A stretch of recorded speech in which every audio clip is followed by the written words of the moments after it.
much time as possible, so we're going to get started. So I'd like to introduce Bea and Ramos and have her take the rest of the time. Thank you.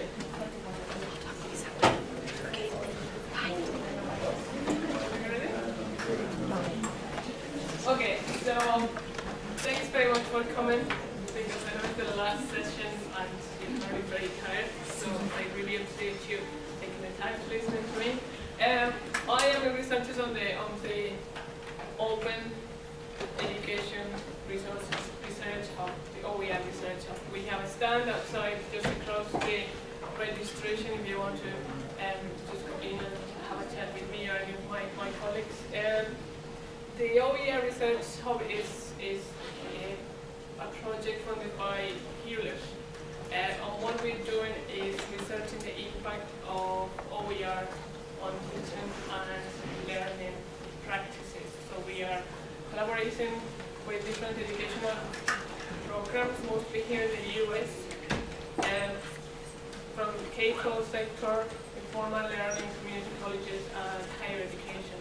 And the idea is to gather evidence to prove or not a series of hypotheses. One of those hypotheses is the idea that the use of OER leads to critical reflection by educators, right? So when I first, do I have any teachers in the room? Any K12 teachers in the room? Okay, that's good. So I'm a teacher myself.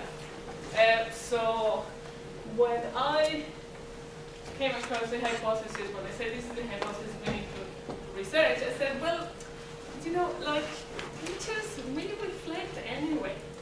We are constantly thinking of new ideas to do in the class. We're constantly thinking about how we can engage our students better, about how we can actually help them learn better. So I said, I don't know whether the use of OER is actually going to make me reflect more than what I already do. So I might not stop and think really hard, like what he's doing there. I might not actually keep a reflective diary, but all the time, you know, class after class after class, day after day, you're constantly evaluating what you're doing and saying, how can I do this better? So that's the way I look at teachers. I look at teachers as changes or as agents of change, right? Because we're constantly on the move. We're constantly saying, how can I do things better? And I'll give you one example. We are within the K12 sector. We're collaborating with the Flipped Learning Network. You're probably familiar with the concept of flipped learning, yes? Right? Mm-hmm. The idea of, I think it's actually very, very great. Because the idea of flipped learning is you take direct instruction out of the group space and you move it into the individual learning space. How brave is that as a teacher? Then you're left with 45 minutes of a lesson when you're not going to, you know, stand up in front of your students and blah, blah, blah. No, you're going to have to be much more creative. So we're collaborating with the Flipped Learning Network.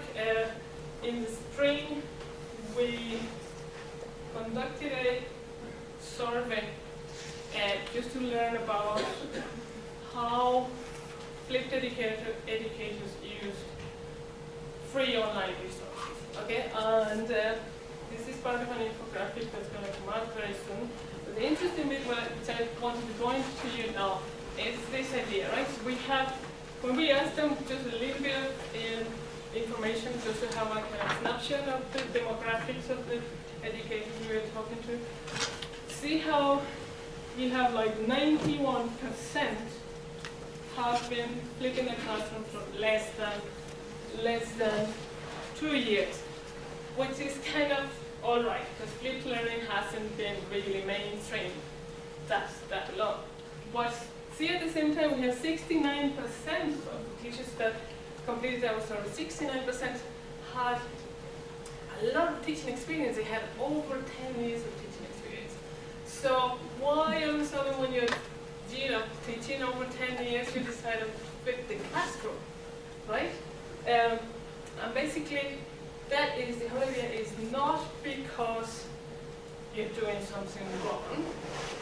But from talking to flipped educators, what they're telling me is that they want to change. They want to do something new, and that has a lot to do with the idea of flipping the classroom. So the example of my research has been related to conversations that I've had with K12 teachers, where I wanted to find out about how they reflect when they use OER. But the basis of our conversations was based on that question: how has your use of OER changed the way you think about teaching?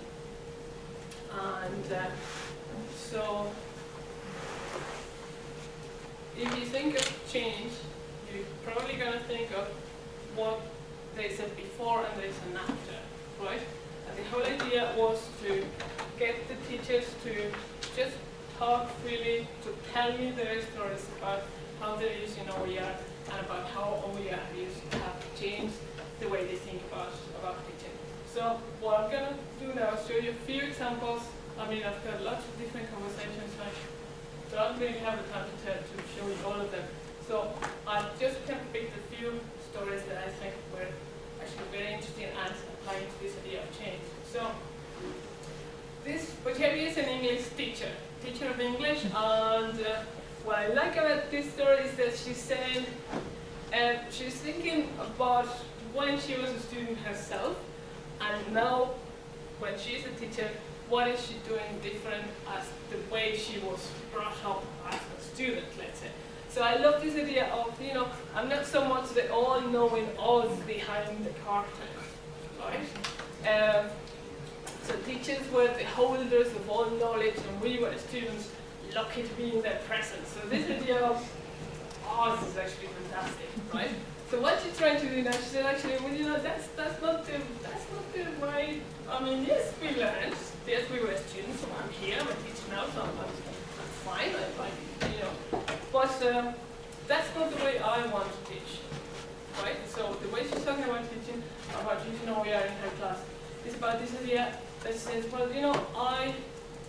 my students are able to see the fact that I'm a learner alongside of them.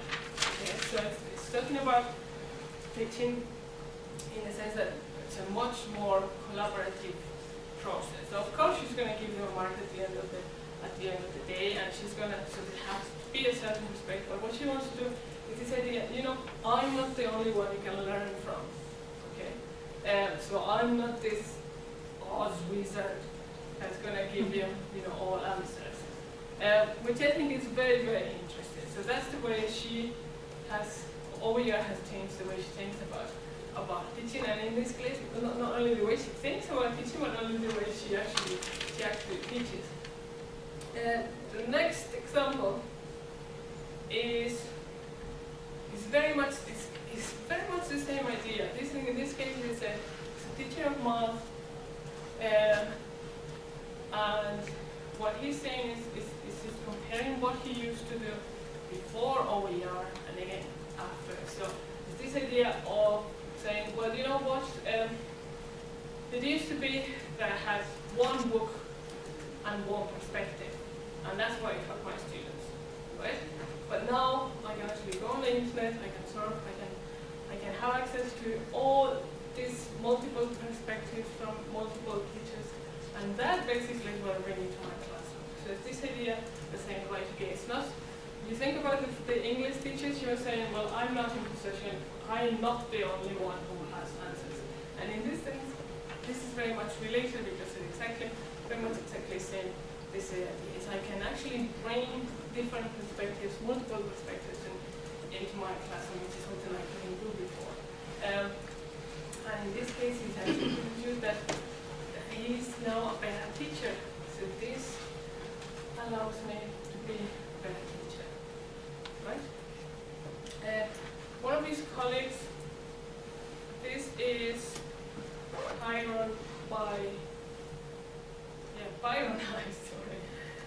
High in Minnesota, right? There's another of his colleagues in the math department, and he has put up his statistics module module entirely online, and he releases his content with a CC license. And one of the interesting things is that he explains to his students the idea of copyright, and then he explains why he's done what he's done. So he starts talking about the different restrictions that you have when you use copyright, and he says, this course has been fully developed from scratch without such restrictions, referring to copyright restrictions, and is released free on the web for any teacher or student to use or remix, right? As a result, I do not treat this curriculum as mine. It belongs to the class and it belongs to the world. How cool is that? Okay. When I asked him to actually say, explain to me that a little bit, he's saying, well, what I'm doing is I actually give my students editing rights to the site, and one of their assignments is actually go and change the module, change the course, change the content. How can we make it better? So that's what he's doing with his students. So he's saying, well, my kids are actually making the curriculum better each year. See, I know the course can be better, and I feel the same about other people's resources, right? So this is where he's coming from. If I know I can't modify as a starting point to improve, then it's a waste of time, it's a waste of investment, and it's not worth me going into that. Okay? Which is, I think, pretty admirable. The most curious thing is that when I asked him, well, so then how have you changed when you think about your teaching? And he says, well, I haven't changed. This is the way I've always done it. Right? So in a way what you're saying is like, I think we have to give teachers a bit more credit in the sense that teachers know what they're doing. They know what they're teaching. They know how they want to teach. And the idea is that, OER is helping them teach what they want to teach and teach it right. I'll give you now an example from the second collaboration that we're working with in the K12 sector, and that is a citizen science program called Vital Science. It's based at the Gulf of Maine Research Institute in Portland, Maine, and it's a science program for middle school children in Maine to learn science by doing science. It's actually a very simple, very smart idea. What they've done is they've grabbed the experts in the field of native species and invasive species. The whole idea is for scientists, experts, they want to map the extent of how much invasive species in Maine, how much they invaded this day. So what they're doing is they post a mission online. So teachers grab that mission and they organize field trips with the kids to go and look for evidence in support of what it is that they're doing. So the whole idea is, my mission could be, can you go and find this particular species? So the teachers and the kids go out in the field looking for that particular species, and then saying, right, okay, we found it. This is the evidence that we have in support of our observation. They post all that information online, and then the expert comes back and says, yes, you have found it, or no, go back into the field. The observation is not right. All these observations, all the content that is posted online is released under a CC license. So again, in talking to teachers about their use of OER, the use of this particular program, Vital Science, I said, again, particularly interested in saying how are you using Vital Science. So one of the ways I've started these conversations with the teachers is, okay, tell me what subject do you teach and what grade do you teach?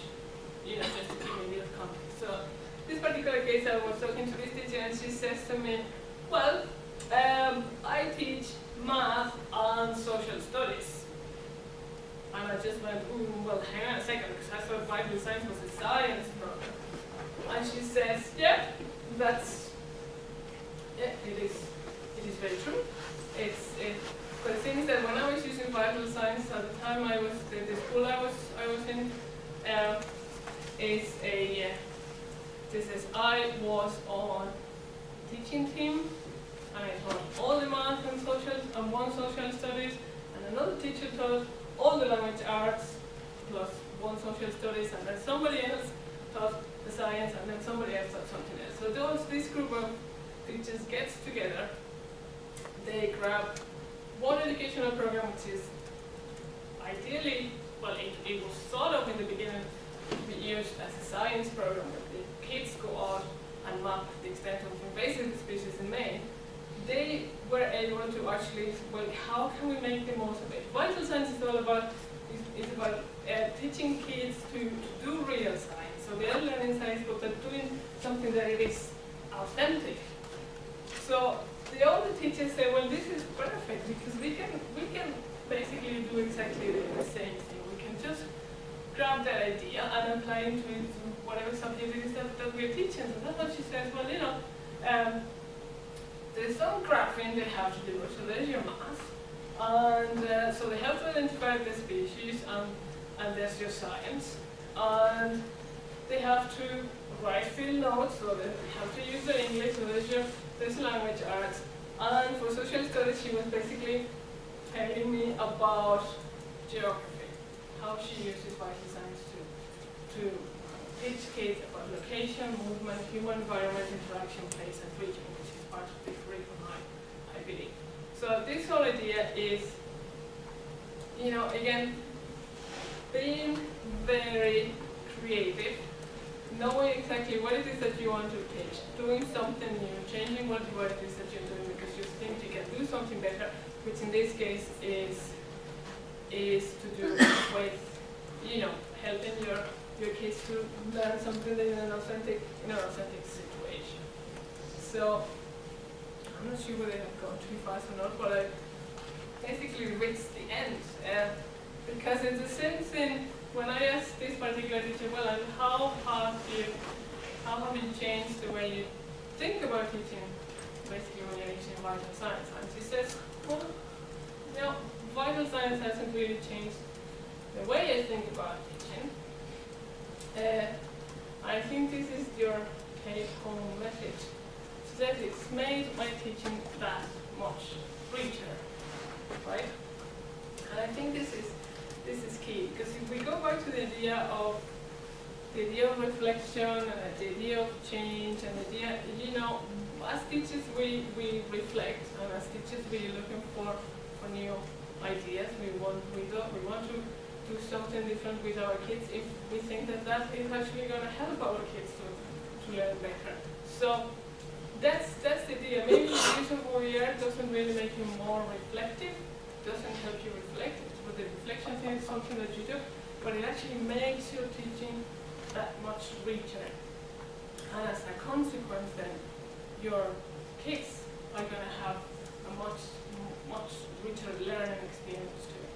We go back to the idea, I mean, am I a bad teacher because I only use a piece of chalk and a blackboard? Of course not.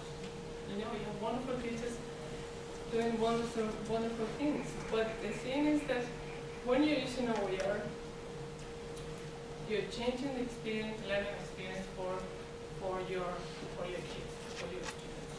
And that's what you don't have basically if you use chalk and a blackboard to say something. So this is what I would like to leave you, but this is what I would like to open up for questions. What do you think? Do you agree with me or not when I say that basically if you use OER, you don't necessarily reflect more? Or I don't know. I'll take any comments from you.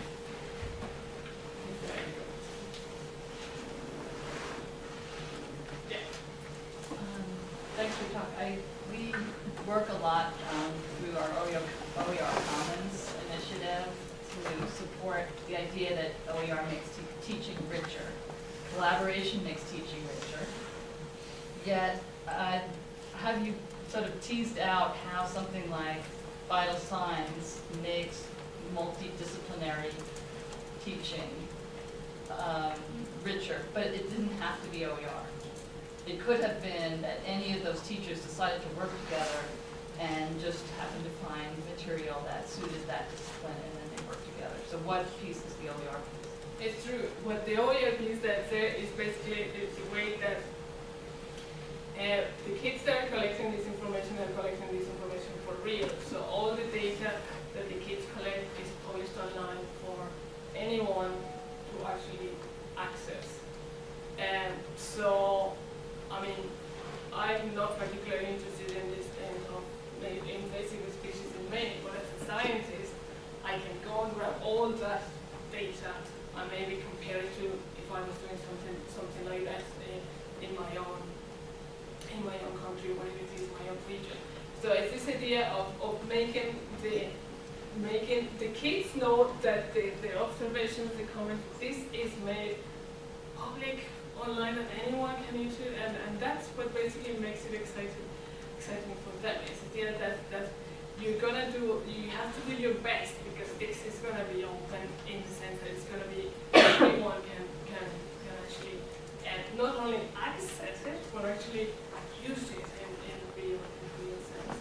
So that idea that you can make that experience authentic, not only in science, but also bringing the geography piece, bringing the math piece, bringing all the things that I think what makes it very interesting. But this, you're right, I mean, it was vital science, it could have been something else. But in the case of vital science, what you have is this idea that the kids know that what they're doing is real science, and there'll be some kind of an expert looking at data and using the data in a real study, in a real research. For instance, was that just one anecdote where someone said this made my teaching richer, or have you shown that OER gets teachers to collaborate more often across disciplines? That's the another part of it. I haven't gone into this particular aspect in this presentation, but yeah, if we go back, if I show you back the results of the survey that we conducted in the spring, one of the things that we were asking them is like, one of the things they were telling us is that yes, I collaborate more with my colleagues when I use OER. So it's true. I haven't gone into that in this, but I mean, I have so much material at the moment from all the conversations I've had with different teachers that I haven't gone into the collaboration bit, but it's true. Yes, it's there. Yeah. My experience in our schools, elementary and secondary, is that teachers collaborate more when they don't have a textbook within their departments and their schools, but they don't do so well crossing those borders of schools or districts or other borders that are there. And one of the reasons that I think they've made clear to me is they have a lack of ownership of those resources. They have this really great thing that they use in their class, but they didn't make it up. They took it from somewhere else and they modified it, and they don't feel like they have the right to share it with anyone else. And that's a hard thing to overcome. In a lot of cases as well, because they don't know whether they can share it. So there was somebody this morning. No idea where they got it.